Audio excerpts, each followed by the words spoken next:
Добро вечер, централно издание на вестите. Ова се настаните на денот. ССМ утре продолжува со блокадите.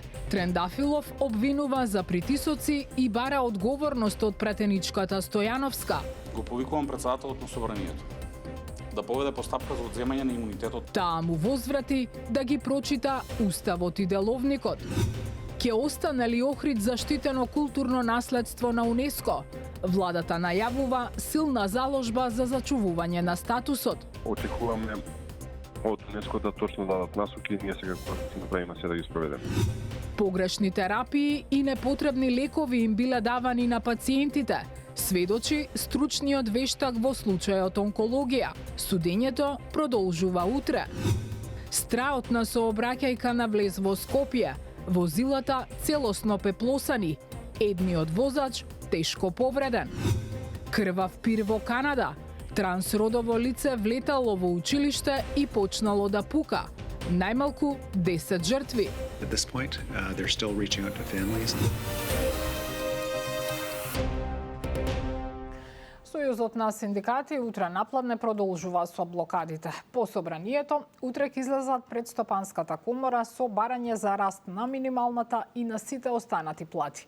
Првиот синдикалец обвинува дека бил следен и дека врз него се вршеле притисоци, откако пратеничката Дафина Стојановска сподели видео од него и неговите деца на социјалните мрежи. Од пратеничката група на ВМРО ДПМН застанаа зад Стојановска и сметаат дека Трендафилов се обидува да ја дефокусира јавноста. Сандра Спасовска. Сојузот на синдикати на Македонија утре точно напладне со 21 работник ќе продолжи блокадата на институции. Овој пат ќе го невозможат пристапот до Стопанската комора, Организацијата на работодавачи и Бизнис конфедерацијата. Од синдикатот велат ќе ги блокираат газдите се додека не донесат одлука за зголемување на минималната плата на 600 евра и раст на сите останати за 6000 денари. Првиот човек на синдикатот Слободан Трендафилов повтори дека ако по блокадите планирани и следната недела нема слух од надлежните, ќе следува нов протест и генерален штрајк и во јавниот и во приватниот сектор. Пред Стопанската комора ќе блокираме газди кои ги блокираат работниците 36 години, газди кои одбија до крајот на минатата година да ги зголемат работничките плати и да ја зголемат минималната плата. Трендафилов обвини дека врз него се вршат притисоци и заплашување, вклучително и со негово, но и следење на членови на неговото семејство. Остро реагираше на видео објавата на социјалните мрежи од страна на пратеничката од редовите на ВМРО ДПМН Дафина Стојановска, која, како што рече Трендафилов, во обид да му наштети нему со објавување на неговите малолетни деца, чии лица на видеото се замаглени, била извршена злоупотреба на деца. Првиот синдикалец ги повика институциите да реагираат и да го разрешат случајот, за кој рече дека веќе е поднесена пријава, дополнително побара и одговори за тоа кој го следел и ги снимал неговите деца. Министерството за внатрешни работи, министерот за внатрешни работи, обвинителството треба веднаш да превземат мерки против пратеничката Дафина Стојановска. Истата Дафина која некој ја познава како богаташка, која ми ги објави малолетните деца, за да можат сите да ги оцрнуваат и на таков начин да му уценуваат. Го повикувам председателот на Собранието да поведе постапка за одземање на имунитетот на пратеничката, затоа што ќе се крие зад него во следните денови. Пратеничката Стојановска пак го повика Трендафилов како дипломиран правник со минимален или никаков стаж, освен во ССМ, како што вели, да ги прочита Уставот и Деловникот на Собранието, па потоа да се раздава со одземање на нејзиниот имунитет. Не се цел неговите малолетни деца, чии што идентитети се прикриени на самото видео. Целта е да се прикаже на јавноста како овој волк изигрува јагне, бранејќи ги правата на работниците, или во превод, разоткриено е целото лицемерие на водачот. Јавните личности треба да се подготвени на секакви видеа и фотографии. Тоа е цената која секоја јавна личност знае како и колку ја плаќа. Што се однесува до видеото, може да е и од некој незадоволен работник од штитењата на Трендафилов. Стојановска поддршка доби од пратеничката група на ВМРО ДПМН, од каде најостро ги демантираат и како што велат отфрлаат обидите за дефокусирање на вистината. Оттаму го повикаа обвинителството да го истражи случајот со користењето на службеното возило на ССМ од страна на Трендафилов и побараа од него да си поднесе оставка. Од МВР за Канал 5 потврдија дека случајот е пријавен кај нив и како што рекоа се превземаат соодветни мерки за негово расчистување. По состаноците во Париз со челниците на УНЕСКО, владината делегација со оптимизам околу чекорите кои земјава ќе ги спроведа за да се избегне статусот за Охрид како културно наследство во опасност. Се очекуваат и точни насоки од УНЕСКО, а преку работни групи ќе се следи состојбата, но и спроведувањето на препораките. Деталите ги има Дејан Трајковски. По години декларативни заложби, дали конечно ќе се промени поразителниот пристап кон балканскиот бисер, за да се избегне статусот културно наследство во опасност. Државниот врв попладнево се врати од Париз, каде имаше серија состаноци со челниците на УНЕСКО. Предводникот на делегацијата и подпредседател на владата Александар Николовски за Канал 5 вели дека изминатите 2 дена биле корисни и дека пред челниците на организацијата се потврдиле, како што вели, сериозните заложби за долгорочна и одржлива заштита на регионот, во кој ќе се преземе се што е во рамките на законот. Од сега натаму односот извештај се менува, вели тој, и ќе биде дополнет со константен диалог со УНЕСКО. Во следниот период треба прво да добиеме точни дефиниции и насоки од центрите за светско културно наследство и Центарот за природно наследство, да точно кажат што се очекувањата, да не бидат описни како сега, до сега се извинувам, и да почнеме да работиме случај по случај, така што сега очекуваме од УНЕСКО да точно дадат насоки и ние сега кога ќе направиме се да ги спроведеме. Ако треба да се руши, ќе се руши. Се она што е во рамки на законот ќе го правиме. Тоа е по надлежност на општините, но сега се што треба да се прави, ќе се прави. Министерот за култура Зоран Љутков, кој беше дел од делегацијата, вели наместо да се чекаат извештаите, сега преку работни групи во чекор ќе се следи состојбата во Охрид, како и спроведувањето на препораките на УНЕСКО. Дополнително вели, делегацијата побарала повисоко ниво на залагање и од страна на Албанија. Нашата заложба беше повторно многу поотблиску да ги гледаме ситуациите, да не се осврнуваме само на мониторинг мисиите и да не се осврнуваме на извештаите кога е веќе доцна, туку поотблиску да комуницираме и во однос на извештаите и да имаме поблиска соработка со представниците во УНЕСКО, но побаравме и на повисоко ниво да ја кренеме ситуацијата со Албанија. Последниот ревизорски извештај за Охрид беше полн со забелешки, каде беа нотирани околу 4800 дивоградби како хотели, куќи, викендици и угостителски објекти, но мерки за нивно отстранување не се преземени, што според извештајот директно го прекршува планот за заштита на културното наследство. Од друга страна, невладините организации сметаат дека регионот треба да биде ставен на листата на културно наследство во опасност, кој ќе активира бројни механизми на УНЕСКО, бидејќи сметаат дека тоа е единствен начин да се спаси регионот. Пратеничката група на ВМРО ДПМН предлага продолжување на рокот за легализација на бесправно изградени објекти до 2031 година. Но измените во поднесениот закон за постапување со бесправно изградени објекти да важат само за граѓаните кои веќе поднеле документација и чекаат имотни листови. Го продолжуваме рокот за дополнителни 5 години, односно наместо 15, законот ќе важи вкупно 20 години до 3 март 2031 година. Овозможуваме правна сигурност за општините како надлежни органи да можат легално да ги завршат веќе отпочнатите постапки и оваа измена не предвидува нови барања, туку исклучиво во служба на оние граѓани кои веќе поднеле документација и со години чекаат на својот имотен лист. Вознемиреност кај граѓаните по силниот земјотрес. Можни се послаби афтершокови, но место за паника нема, смируваат познавачите. Нема простор за паника, не очекуваме посилен земјотрес.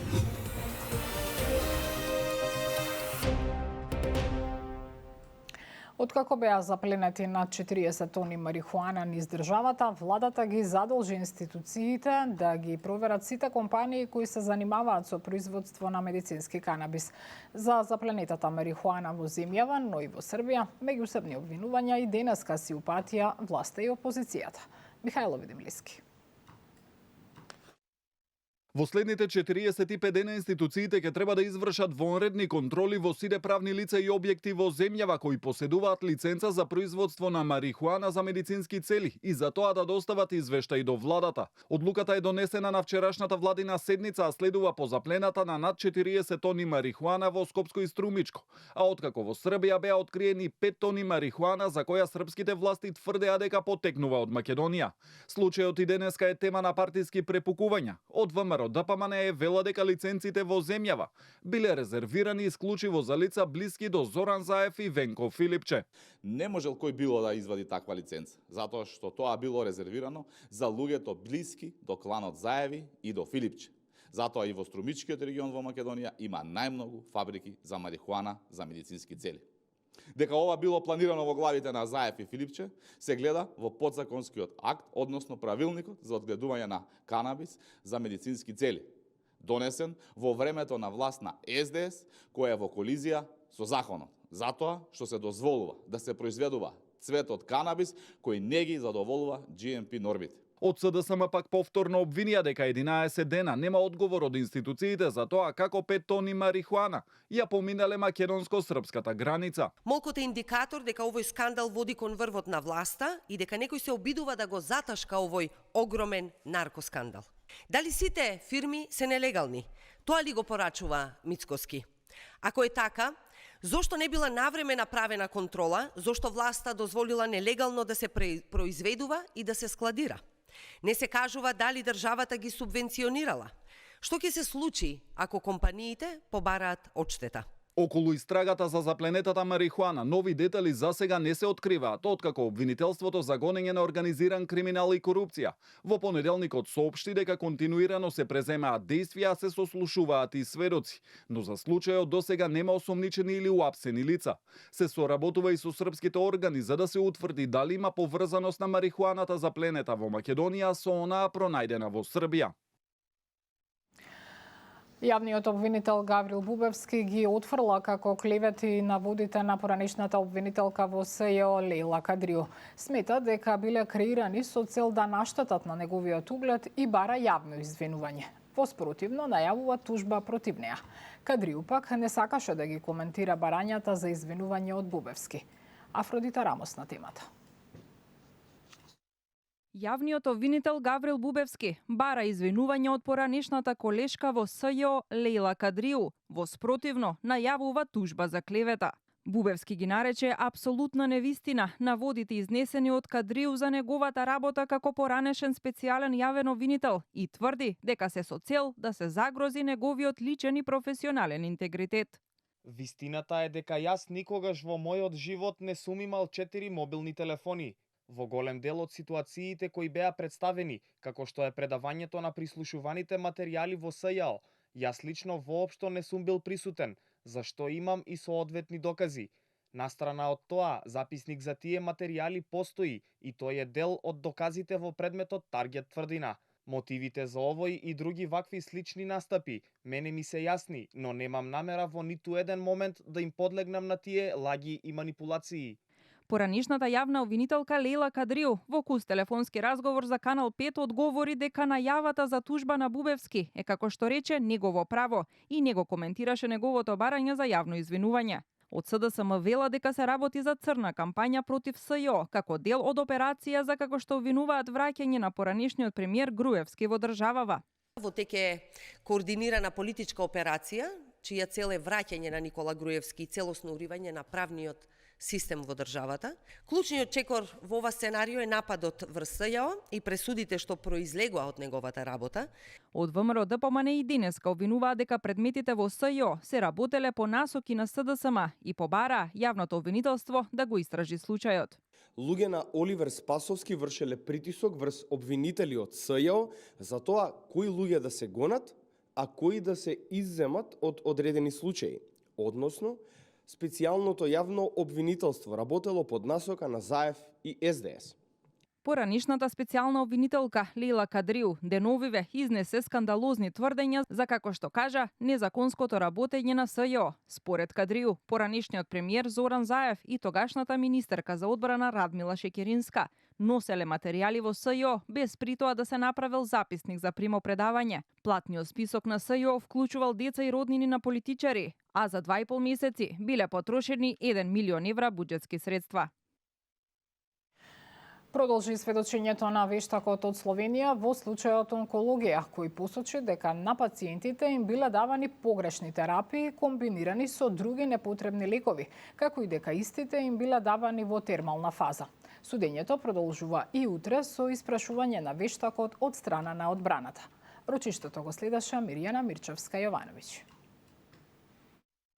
Во различни термини и временски периоди била давана терапија на клиниката за онкологија и радиотерапија, која кај пациентка предизвикала дополнителна компликација на болеста.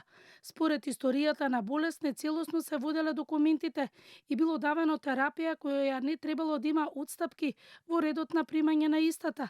Ова се изјавите на Маја Равник, вештак од Словенија во кривичниот суд за случајот онкологија 1. Кај пациентката имунотерапија била давана во различни интервали на 7 дена, па на 14, повторно на 7 дена, што според начинот и протоколите на лекување. Не треба терапијата на тој начин да се ординира. Одбраната и денеска со реакција дека вештаците немале целосна документација, а носеле заклучок кој прави штета на клиниката и паника кај семејствата на починатите. Не можете да го базирате вештачењето на протоколи и стандарди европски или светски, игнорирајќи ги во целост легислативата на односната држава. Ние имаме во 2015 година објавени и во службен весник исто така објавени протоколи за сите видови на рак. А кривичните дела се направени од 2018 до 2002. Значи, тоа не се, како што тврди обвинителството, застарени или држава која што нема протоколи. Ние сме држава која има протоколи. И во таква ситуација вештакот бил должен да појде од нашите протоколи, а не од ЕСМО протоколите. Утре продолжува судењето во кривичниот суд. Адвокатите на обвинетите ќе и поставуваат прашање на вештакот од Словенија Равник, поврзано со нејзиното вештачење. Справување со злоупотребите со азил или силен удар врз вредностите на Унијата. И покрај критиките од социјалдемократите и либералите, мнозинството во Европскиот парламент даде зелено светло за воспоставување центри за баратели на азил во трети земји. На листата безбедни земји се вбројуваат и земјите кандидатки, но без да се прецизира кои. Конечната одлука сега е во рацете на Советот на Европската Унија. Јован Ѓорговски со деталите. Европскиот парламент даде зелено светло за воспоставување на центри за баратели на азил во трети земји, откако десничарските и крајно десничарските европратеници во Страсбур изгласаа построги правила за азил и депортација. Измените на двата закона предвидуваат барателите на азил да може да се испраќаат во трети земји дури и ако немаат никаква директна врска со нив, туку само транзитирале низ таа територија. Во листата која е објавена како безбедни земји меѓу другото се набројани Косово, Мароко, Тунис, Колумбија и Индија, а дополнително се наведува и дека земјите кандидатки може да се вбројат во таа листа, без да се наведат имиња на држави. Целта на измените, како што посочија предлагачите, е засилување на улогата на земјите членки во справувањето со миграцијата и злоупотреба на правото на азил. I testi che abbiamo negoziato rappresentano un passaggio concreto per affrontare l'immigrazione irregolare, un fenomeno che da troppo tempo mette alla prova la coesione dell'Unione, la sicurezza dei nostri cittadini e la fiducia nelle istituzioni europee. Ensuite, le texte sur les pays tiers sûrs met fin au détournement du droit d'asile. Il permet de transférer un demandeur vers un pays sûr avant même l'examen au fond. Иако законските измени поминаа со множество гласови, социјалдемократите и либералите се спротивставија на предложениот текст кој предвидува депортација на баратели на азил во трети земји, оценувајќи го како силен удар за основните вредности на Унијата. Je m'oppose fermement au texte sur les pays tiers sûrs, soyons clairs. Nous allons renvoyer des personnes dans des pays avec lesquels ils n'ont aucun lien, sans examiner leur demande d'asile. L'extrême droite et la droite européenne, prenant exemple sur Donald Trump, engagent l'Union européenne sur une pente glissante. Un pays sûr? Quel pays sûr? Sûr pour qui? Pourquoi? Pour assurer votre réélection au prix de centaines de morts? La présidente von der Leyen porte une lourde responsabilité dans ce naufrage moral et cette perte des valeurs fondatrices de l'Union européenne. Elle a donné vie aux obsessions racistes de l'extrême droite. Измените на законите кои означуваат значително заострување на миграцијската политика сепак треба да добијат финална согласност од 27 земји членки на Унијата. Камион и автомобил целосно изгореа во сообраќајна незгода која се случила синоќа на влезот во Скопје. Камионот најверојатно превезувал лесно запалливи материи од што се запалиле возилата, но како дошло до несреќата полицијата се уште истражува. При судирот со тешки телесни повреди се здобил возачот на автомобилот кој засега е во стабилна состојба и се лекува на неврохирургија. Јорданчо Цветановски. Стабилна е состојбата на 25 годишниот возач кој беше повреден во тешката сообраќајна несреќа синоќа на автопатот Скопје-Куманово кај клучката Хиподром, во која автомобил и камион целосно изгореа. Како што информираа од МВР, во несреќата учествувале автомобил BMW управуван од 25 годишникот Скопско и камион Мерцедес управуван од 56 годишен маж од Штипско. Несреќата се случила синоќа околу 23 часот. При сударот автомобилот и камионот се запалиле, а пожарот бил изгаснат околу 3 часот утринава. Од Товари Луц информираа дека возачот на BMW-то бил примен со повреди на главата и неговата состојба застега е стабилна и постојано се следи. Пациентот АВ е примен во 23 часот и 54 минути. Направени се диагностички процедури и констатирани се тешки телесни повреди на главата, фрактура на черепот и мал епидурален хематом. Задржан е на лекување на клиниката за неврохирургија за конзервативен третман. Моменталната здравствена состојба е стабилна. Велат од клиниката. Денеска на местото на несреќата беа присутни полициски службеници кои го регулираа сообраќајот, бидејќи едната лента беше затворена со што и движењето беше отежнато. Пред плането на местото дојдоа и екипи кои почнаа со расчистување на деловите околу двете запалени возила. Од Министерството за внатрешни работи соопштија дека бил извршен увид од увидна екипа на СВР Скопје, а причините за несреќата дополнително ќе се утврдуваат. Со одлука на владата префрлени се надлежностите за паркингот на клинички центар на Министерството за здравство. Со оваа одлука се затвораат административните прашања што со децении го попречуваа уредувањето на паркингот и се создава правна основа за подпишување договор меѓу Министерството и градот Скопје. Деталите од Сања Трајковска-Ставров. Дали конечно завршија правните лавиринти за да се изградат со години најавуваните катни гаражи на клинички да се стави точка на секојдневниот хаос со модернизација на просторот.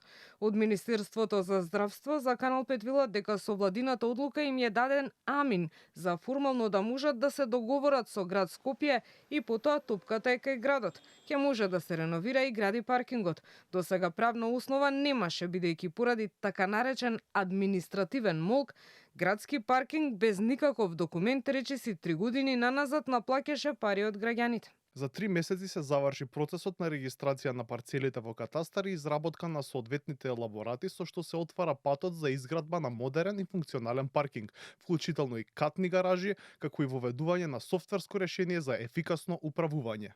Во град Скопје прашавме дали со дел од парите што изминативе години без пишан договор градски паркинг ги земаше, ќе се инвестира во паметното паркирање како што планира од Министерството, но оттаму велат дека парите ќе се земаат директно од градската каса, а присметка ќе се направи со ребалансот на буџетот во март. По подпишување на договорот ќе се пристапи кон ребаланс на буџетот со кој ќе бидат предвидени конкретни средства за реализација на проектот. Градот Скопје целосно ќе ги инвестира средствата, а со паркингот ќе стопанисува ЈП градски паркинг. Потоа ќе следи постапка за проектирање и избор на изведувач со цел реализацијата да започне уште оваа година. Појаснуваат од град Скопје. Во 2024 година градски паркинг Скопје остварило вкупен приход од јавните паркиралишта во износ од околу 1,44 милиони евра. Од таа сума, приближно 772.000 евра се однесуваат на паркингот на клинички центар, што значи дека над 53% од вкупната заработка од јавните паркиралишта доаѓа токму од оваа локација. Со други зборови, граѓаните само во 2024 година платиле околу 772.000 евра за паркирање на клинички, што го прави убедливо најголемиот извор на приход за градски паркинг. Само вистина следно на Канал 5 вечерва со Александар Видиновски. Останете со нас.